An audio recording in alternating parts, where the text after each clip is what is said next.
Gamers, Dreamcast guy here, and today is a very big day for PlayStation Plus, Oh, but really? specifically the premium and classic games, because we actually had a bunch of games that are being removed from PlayStation So Plus. how you gonna act like that's a good thing?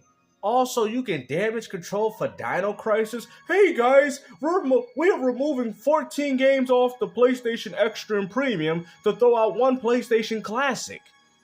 You gotta be kidding me, man, because if this was Microsoft, you would be out here saying that they're dead, right? Which is very strange, but also the addition of Dino Crisis in a completely new emulator. But I want to talk about all this because it does seem like the PlayStation Plus service does continue to get bigger, better, but in some ways a bit more distant. That's funny, because the same thing could be said about Microsoft for Game Pass Ultimate, but yet you say that they don't make no money.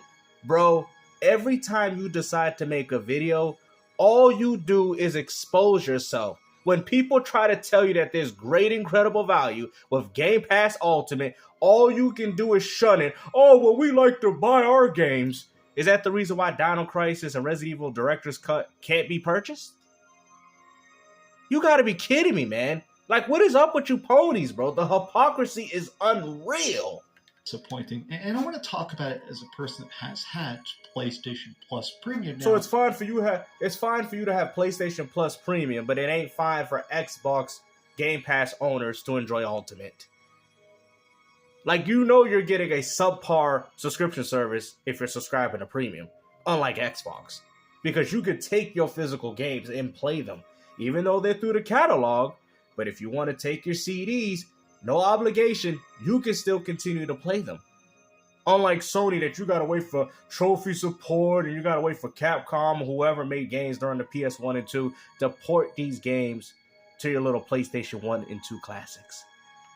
For 2 years, how I think it's currently shaping up and why I'm still hopeful about the service. Of course you're hopeful, because if it was Xbox, you would be out here saying that they dead. But when it's Sony, everything is all right, guys, no matter how bad it is. I hope you're having a great day, and if you could, please give this video a like and subscribe. Definitely if you haven't not. already. So they just dropped the newest games onto PlayStation Plus. They do this every single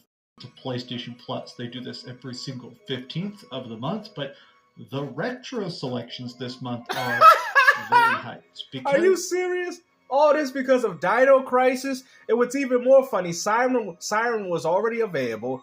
Ghostbusters, wasn't that given as a free title? Dead Island 2, that was already through Xbox Game Pass Ultimate. And the Dark Pictures anthology, The Devil in Me, which has been available for quite some time. Seriously? You're going to remove 14 games just so you can add these 5 titles?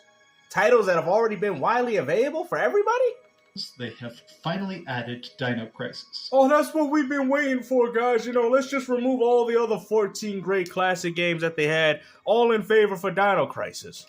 Now, if you've never played Dino Crisis, perhaps you don't understand why this game is such a big deal. In fact, this is the head of content acquisition at PlayStation. This is the guy whose job it is. Seemingly, he's one of the main dudes in charge of figuring out what goes onto PlayStation Plus. And even he specifically said, the games are out, go play Dino Crisis. Yeah, the games are out. The 14 games that they have added in are now the 14 games out in favor of these 5 titles. You gotta be kidding me, man. Siren was already playable. Like, are you kidding me? Oh, they're doing it for Halloween! Go ahead.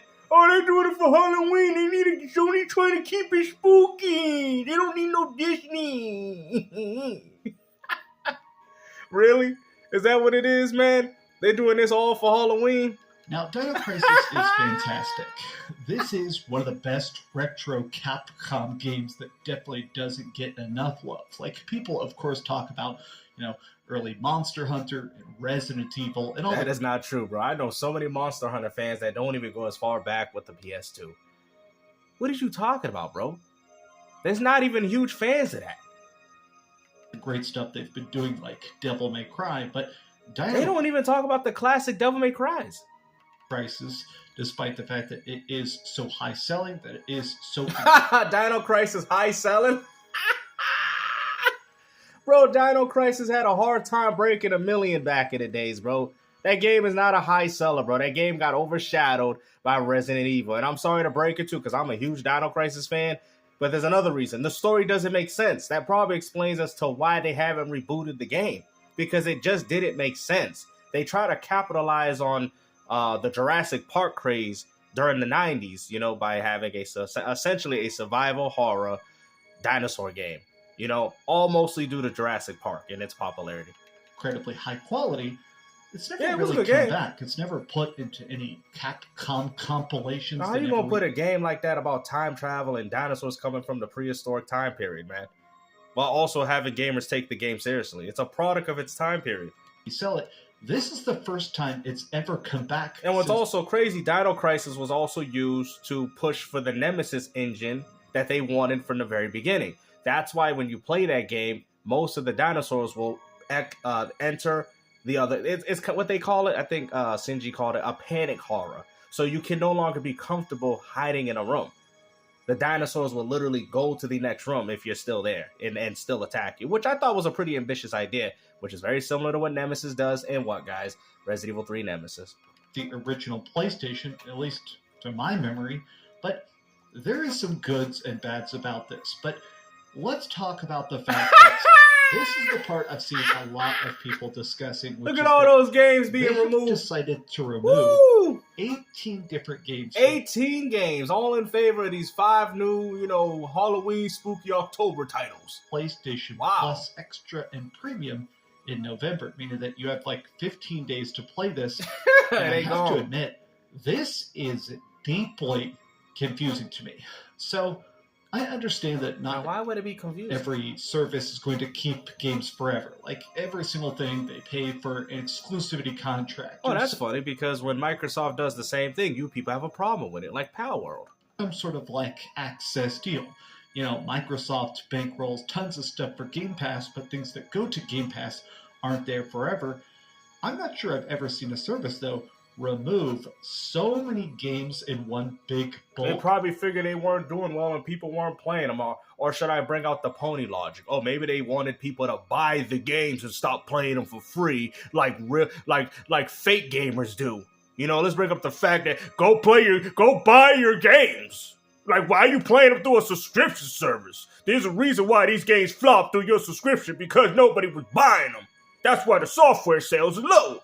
That's what you'd be saying if this was Xbox. Instead of having gamers just enjoying the games through their own subscription service. And some of these, to be honest, don't make sense. Like, maybe it's just me, but the fact that this is onto the service, and so it's finally appeared, but it definitely has a big downside to it. You cannot buy it.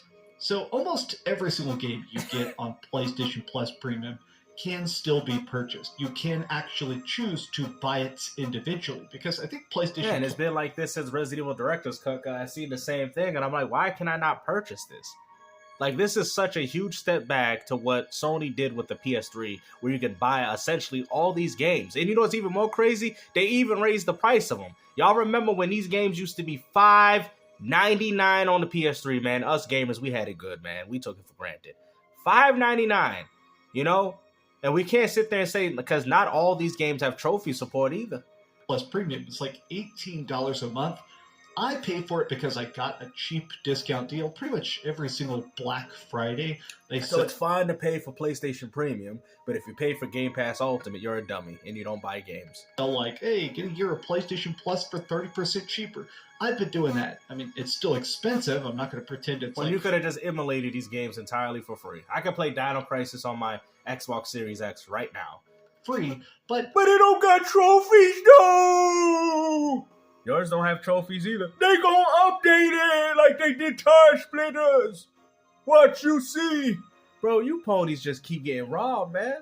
I'm a big fan of retro games, and it is a good way to play it. But you cannot buy this. I mean, you can't buy Resident Evil Director's Cut, and you can't buy Dino Crisis. And so some people are saying, this feels like Sony is ripping us off. Because other games, it actually looks at your previous back catalog, meaning that if you owned a PlayStation 3... Which is very similar to what Microsoft does with their console, but you PlayStation fanboys downplay it. Or a PlayStation Vita, they had games for sale back then. So, like, if you bought Loco Roco, or you bought... I should be having all these games for free with all the PS3 classics I bought, and Sony don't want to give them to me. Like Killzone. So they would rather charge you guys money all over again. Stayed as part of your PlayStation account, and so you could download them for free.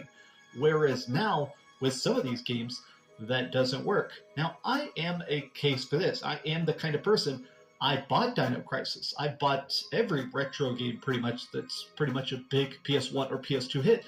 I bought a lot of those on the PlayStation Vita, on the PlayStation 3, and then even when the PS2... Sony wants to sucker you again by having you purchase the same games over again. This is embarrassing, bro. Service started on the PlayStation 4. See, the one thing I like about Xbox, yeah, they might tell you that, hey, you could buy these games, and some games do get delisted, but as soon as the game is made available through their service, if you have the disc, you can continue to still play it. And that's why I value Xbox and their backwards compatibility system more than I respect Sony's. Because they out here charging you. That's like saying, oh, hey, guys, you want to use Gears of War on the 360 for your Xbox Series X? Well, you got to pay us $10 to get that 4K 60 upgrade. No, it's all entirely for free. If you own the disc, Microsoft doesn't care if they get any money. They honestly are just doing it for the gamers that had fun with these titles. Unlike Sony charging you $10 for a game that you've already paid for on the PS3. I bought a bunch of those. They even do it with PS4 titles. The fact that they're not allowing you to buy this, it does feel like, I don't know, Capcom has some weird aversion to giving people permanent access to their back catalog. And it's Capcom's fault, even though it's Sony's service. It doesn't make sense to me. Like, there must be some legal reason for it, but even as a fan, I just don't care for it. But let's talk about how Dino Crisis actually plays, and the new game that actually played it on my PlayStation Classic. I've got it right here. So This thing actually emulates the way CRT filters work. It just seems baffling. Like, why not? So this is now the second big Capcom game that doesn't have trophy support at all. And I'll be honest, I'm disappointed by it. Even if I don't platinum it, it's cool to pop some trophies. It's cool to see, maybe they don't care about you. Maybe you should just go back and emulate the games like you do it on your PlayStation Classic. See, this is the problem, right? What I try to tell you guys about these subscription services is the fact that these companies have to be willing enough to want to do them for you. Okay? There has to be some form of incentive. And on top of that, that's why you see stuff like Idol. I don't know if Idol still owns the properties, but Embracer with Tomb Raider Collection, because they say, why should we make the classic catalogs available when we could just sell the games ourselves and call them a remaster and we could pocket all the money? It only makes sense. That's why you don't see these games working with these companies, or you see people working with Microsoft anymore in regards to backwards compatibility, because all they're saying is that, hey, why do that when we could just remaster the game and sell the game for ourselves? That's what these companies are doing. Because Square could have did the same thing. Hey, there's PlayStation 1 classics of Final Fantasy 7, 8, and 9. No, they would rather sell you the game again through themselves. You people ain't taking notice of this? All those detailed of, oh, you killed 15 raptors or whatever. It's a mixed bag. Aww. Personally, I am still excited about it. I am a big retro gamer, but the biggest thing I gotta say, these need to be purchasable independently, and it would be cool if we got an actual physical release. I mean, that's just... Well, you might have to consult Capcom with that. It's me. I'm a big proponent of vote with your wallet. That's part of the reason I got PlayStation Plus initially, is because I'm the person that has been very vocally for years begging them to put retro games onto PlayStation. So now the fact that they finally... Well, they put it through your subscription service, so why are you complaining? Like, you acting as if, okay, you supported Premium, and they gave you a game through Premium. There's your benefit, buddy. Well, you want them to essentially have you buy the game so you don't stay subscribed to Premium? Because that's what most people was going to do anyway. If I see this game, you think I'm going to go to Premium to play Dino Crisis when I already have access to the game? No. Sony is doing this so they can have some form of an incentive. Like, bro, why? The PC gamers are laughing at y'all that you're paying $20 to play games like this, bro. Think about it. Think about it for a minute. Just think about it when you can emulate these games for free. Of course, I'm going to spend cash to show them. Because you're a dummy. Keep this up. Keep giving us a playable way to play our back catalog. Well, PC done it, and y'all, for some reason, hate it. At least let us buy it instead of keeping a subscription forever. But why does it matter? You pay for the premium anyway. What are you talking about? You don't own these games, bro. and you never did. You want true ownership? Go get retro games, man. But like I said, hopefully you guys enjoyed this video, man. It's so funny how he made it seem like this is all great news. This is great news for Sony. This is a big update when all I seen was 18 games being shoved out of their subscription service in favor of 5, Halloween, October games that they want to add.